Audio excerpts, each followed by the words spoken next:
दोस्तों नमस्कार। मजदूर मोर्चा प्लेटफॉर्म पर आपका स्वागत है। काफ़ी अरसे से हम बोल नहीं पाए। पहलगाम मसले पर 3-4 दिन का अंतर्राष्ट्रीय भयंकर ड्रामा अब समाप्त हो चुका है। इस बीच में सवाल जो पहले खड़े थे वो आज भी खड़े हैं, बल्कि अब सवाल और बढ़ गए हैं। 22 तारीख को जो दुर्दांत घटना हुई उसके क्या कारण थे और उस पर भारत सरकार ने क्या कार्रवाई की, इसके बारे में आज तक भारत सरकार के प्रधानमंत्री, गृह मंत्री और जम्मू कश्मीर के लेफ्टिनेंट गवर्नर खामोश हैं। क्या ये उनका दायित्व नहीं था? क्या वो इस घटना के जिम्मेवार नहीं थे? आपने उनको कुछ नहीं पूछा आज तक। बंबई में जो आतंकवादी आए थे पाकिस्तान के, उस वक्त गृह मंत्री की कुछ लापरवाही समझी गई, उसको नौकरी से हटा दिया गया। पाटिल गृह मंत्री होते थे। महाराष्ट्र के मुख्यमंत्री, उनका इस्तीफा हो गया था। जो 10 आतंकवादी आए थे, लगभग 9 मार दिए गए, एक को जिंदा पकड़ के, और हर चीज उनके अंदर से निकाली गई, कहां से क्या कहानी आई थी साबित कर दिया। उस वक्त आप जब मुख्यमंत्री थे गुजरात के, आप क्या कर रहे थे उस वक्त? आप एक ट्रीडेंट होटल के बाहर जाके वहां उस टाइम बैठ के आप प्रेस कॉन्फ्रेंस कर रहे थे, आप गालियां निकाल रहे थे तत्कालीन भारत सरकार को, दिवंगत मनमोहन सिंह को। वो नाकारा हैं, निकम्मे हैं, और आतंकवाद बढ़ रहा है, आतंकवाद से निपटना है तो भाजपा को वोट दीजिए। आप ये नाटक कर रहे थे उस वक्त। देश को प्रधानमंत्री से बहुत कुछ अपेक्षाएं थी। कल राष्ट्र के नाम उनका संदेश निराशाजनक रहा।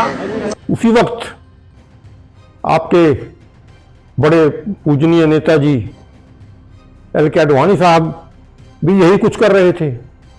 बंबई में आके ऑपरेशन चल रहा है और उस वक्त आप ये काम कर रहे हैं, और आज आप कहते हैं सवाल मत पूछिए। कोई सवाल ना करें आप आज सवाल पूछने में ही दिक्कत होती है। आप सवाल का जवाब तो दे नहीं सकते। सवाल पूछने वालों के ऊपर आप मुकदमे दायर करते हैं, उनके ऊपर यूएपीए लगाते हैं। ये नौबत आ गई है। चलो, हो गया। उसके बाद 22 की घटना होती है। आप मिडिल ईस्ट में गए हुए थे, सऊदी अरब में गए थे शायद। वहां अपने जो हैं ये मुकेश अंबानी की बिजनेस डील के लिए वो हो चुकी थी, लेकिन आप जल्दी से भाग के आए और इस हमले के पे कुछ कार्रवाई करेंगे। आके आपने ना तो पहलगाम की तरफ गए, ना आपने कोई कार्रवाई की। आप सीधे चले गए बिहार में चुनावी रैली करने के लिए, और वहां जाके अंग्रेजी बोलते हैं। Friends,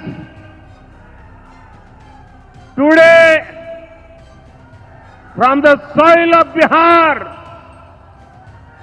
I say to the whole world, India will identify. America में तो हिंदी बोलते हैं, बिहार में अंग्रेजी बोलते हैं। एक्सेलेंसी, मैं सबसे पहले तो फिर एक बार आपको यहाँ पर देख करके और आपको यहाँ पर मिल करके बहुत प्रसन्नता हो रही है। मैं आपके इस भव्य विजय के लिए आपको बहुत बहुत बधाई देता हूँ। और वहां जब आपसे कुछ लोगों ने सवाल पूछा तो ट्रंप कहता है इसको तो नहीं समझ आई, मैं जवाब देता हूं।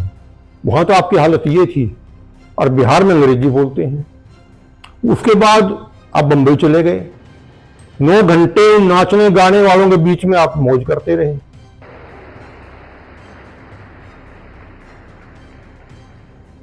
આજે ગુજરાતનો પણ સ્થાપના દિવસ છે।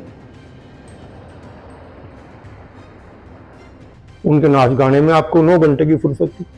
फिर आप केरल में चले गए, आपके मित्र गौतम अडानी के लिए जो पोर्ट बनी है उसको समर्पण करने चले गए आप। आपको फुर्सत ही नहीं थी।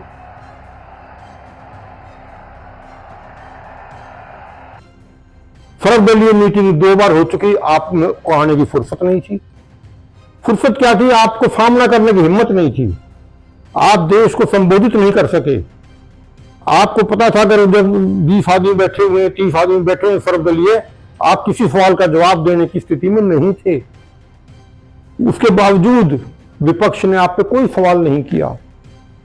पूरे देश ने एकजुटता दिखाई और लगे रहे।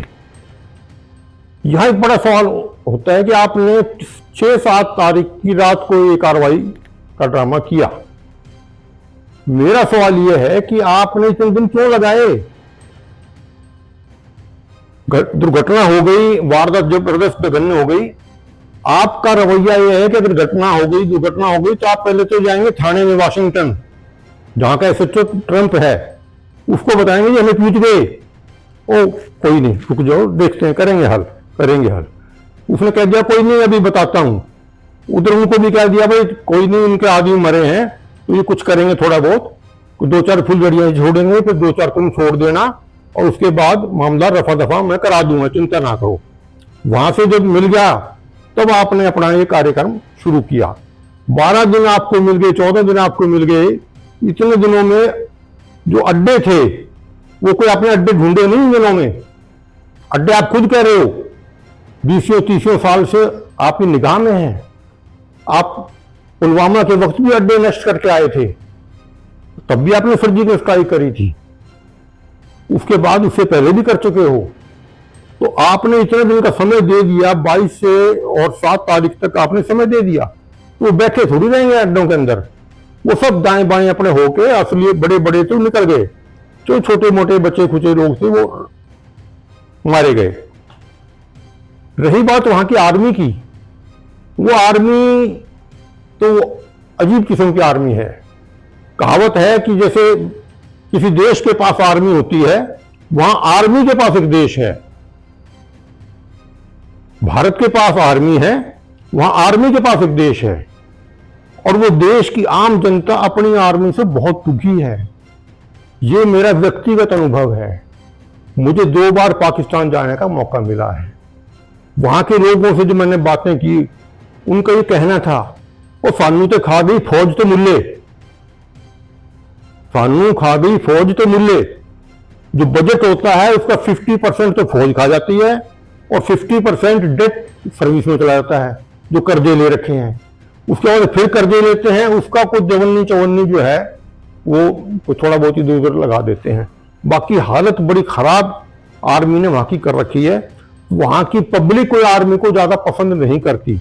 ये सिर्फ एक ड्रामा बना रखा है कि आर्मी हमारी हैरी है, कुछ नहीं है। वहां पे आर्मी खुद दुखी है, आर्मी से वहां की पब्लिक दुखी है, और आर्मी वहां का शोषण कर रही है, इसमें कोई दो राय नहीं है। लेकिन हमने क्या किया? हमने नाटक किए। आर्मी के चीफ, एयर के चीफ, नेवी के चीफ सारे बुला लिए, मीटिंग हो रही है, और उनको आप नोट करा रहे हो, डायरी में नोट कर लो, आप उनको डायरेक्शन दे रहे हो। अरे आप क्या डायरेक्शन दोगे उनको? वो सारे पढ़े लिखे, वो ट्रेंड, और उनका तजर्बे 20-30 साल की नौकरियां उनकी हैं, उन्हें पता है क्या करना है। आप खाली पब्लिक में एक आइटम पेश कर रहे हो, एक वीडियो आप बना के जिसमें आप बोल क्या रहे हो वो नहीं दिखा रहे आप, साइलेंट। और एक नाटक के नुमा 2-2, 4-4, 5-5 कमरों से वीडियो बनाया जाए, और उसके बाद पब्लिक को दिखा रहे हो कि मैंने इनको आदेश दे दिया है, मैंने इनको ये कर दिया है, और अब ये मैंने इनको छूट दे दी है। क्या छूट दे दी है तुमने भाई? ये काम तो उसी दिन हो सकता था, विद इन आवर्स। मैं इजराइल का फैन नहीं हूं, इजराइल को अच्छा देश नहीं है, वहां की जो तौर तरीके अच्छे नहीं हैं, लेकिन जब उन पे हमला होता है तो विद इन आवर्स, चंद घंटों में वो उसका जवाब देते हैं। आपको किसने रोका था? आप वाशिंगटन जाते हैं थाने में रिपोर्ट लिखाने, आपने तुरंत कार्रवाई क्यों नहीं करी? जब आपको सारा कुछ पता था, वहां ठिकाने हैं, तो क्या आप अपने हथियार इकट्ठे करने गए थे? क्या आप ट्रेनिंग पे गए थे? क्या आपको हवाई जहाज की जरूरत थी? या जो मिसाइल आपके पास नहीं थे वो लेने गए थे? सब कुछ आपके पास था, लेकिन आपको तो नाटक ज्यादा करना था, काम नहीं करना था। तो आपने नाटक इसलिए इतना लंबा किया। और उसके बाद अपोजिशन क्या मांग रहा है कि मीटिंग बुला लो, संसद को बुला लो, पार्लियामेंट के अंदर आ जाओ। आप नहीं आ रहे, आप डरते हैं, आपकी हिम्मत नहीं फेस करने की, आप खाली ड्रामेबाजी करना चाहते हो। और आपका जो आईटी सेल है उसने तो गजब ही ढा रखा है। ये तो जो विदेश सचिव हैं विक्रम मिस्त्री, उन्होंने बड़ा स्पष्ट एक बात कही कि वो जो हिंदू मुस्लिम करना चाहते थे वो देश के नागरिकों ने होने नहीं दिया। ये मिस्त्री जी अपनी बात में कह रहे हैं प्रेस ब्रीफ में। लेकिन सरकार ये नहीं देख रही कि आपका आईटी सेल क्या कर रहा है। उसने कोई कसर छोड़ी नहीं हिंदू मुस्लिम का दंगा भड़काने के लिए। उन महिलाओं को नहीं छोड़ा जिनके पति मारे गए हैं, उनको कितना जलील किया गया है, आपको दिखाई नहीं देता। आम कोई आदमी कोई सही बात भी कह रहा है उस पर तो आप सारे कानून लाद दोगे, और आपके जो पालतू पिल्ले 2-2 रुपए के आईटी वो जो व्हाट्सएप करने वाले, उन पे आपकी नजर नहीं जाती। आपका जितना गोदी मीडिया था, किसी ने तो फैसलाबाद पे कब्जा कर लिया, कराची ध्वस्त कर दिया, लाहौर में कब्जा हो गया और सारा हमने जीत लिया और हमारी आर्मी चली गई। वो क्या बकवासबाजी थी, वो आपको नजर नहीं आ रहा था? वो अच्छी बातें हो रही थी, वो आप क्या कर रहे थे? लेकिन आपको तो चाहिए था ना, ये प्रोपेगेंडा चाहिए आपको। और ये प्रोपेगेंडा के बाद यही आपका आईटी वाले सेल, यही आपके प्रोपेगेंडा मास्टर इश्तिहार निकाल रहे हैं। क्या निकाल रहे हैं? मोदी जी ने ये कर दिया, मोदी जी ने वो कर दिया। निशाने पे क्या है? बिहार का चुनाव। निशाने पे क्या है? बंबई का नगर पालिका का चुनाव निशाने पे है।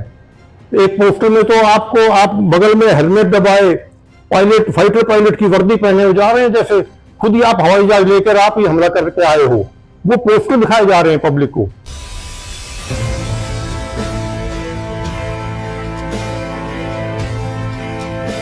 क्यों बेवकूफ बना रहे हो? किसको बेवकूफ बना रहे हो आप?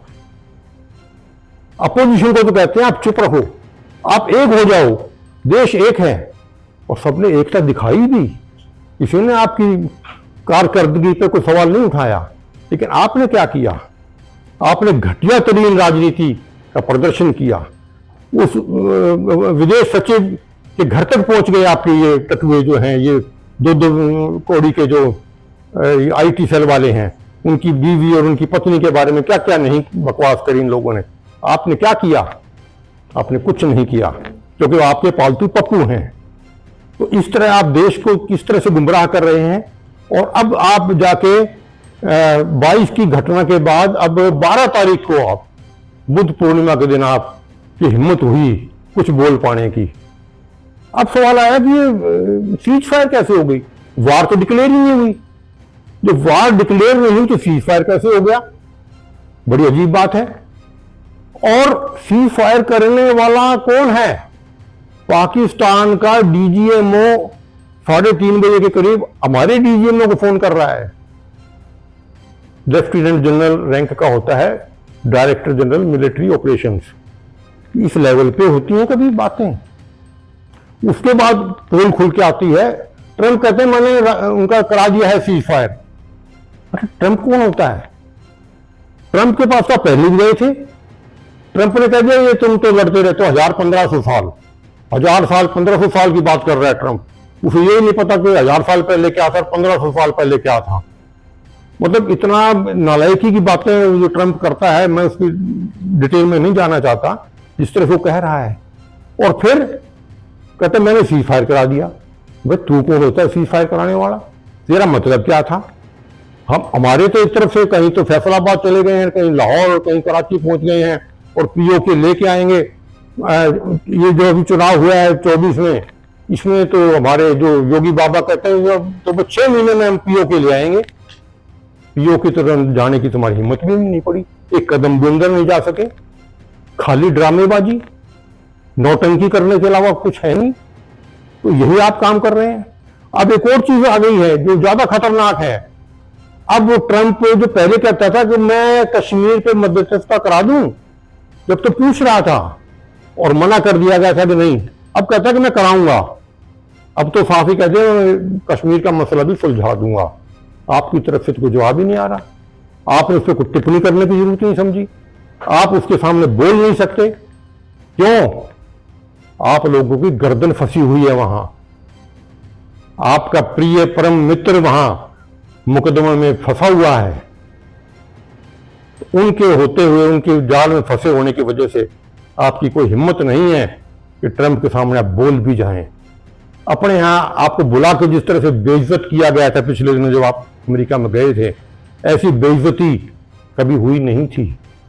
आप इस दौरान में जो आपने पाखंड करने की कोशिश की और जिस तरह से प्रोपेगेंडा करना किया, आपने इंदिरा गांधी की याद दिला दी, उस शेरनी की याद दिला दी जिसने परवाह नहीं करी निक्सन की, जिसने निक्सन से बात तक करने की जरूरत नहीं समझी।